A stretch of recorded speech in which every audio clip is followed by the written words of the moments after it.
दोस्तों हमारे साथ अभी सिंगर रिंका है, ये कुशीनगर जिले के रहने वाले हैं। खिड़कियां के पास इनका घर है।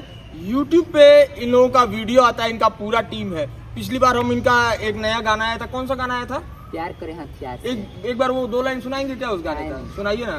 कि प्यार करे हथियारे से खाली कहे सरकारी हो, कि प्यार करे हथियारे से खाली कहे सरकारी हो, आ छोटका करे रंगदारी बड़का सबका पभारी हो, छोटका करे रंगदारी बड़का सबका पभारी हो।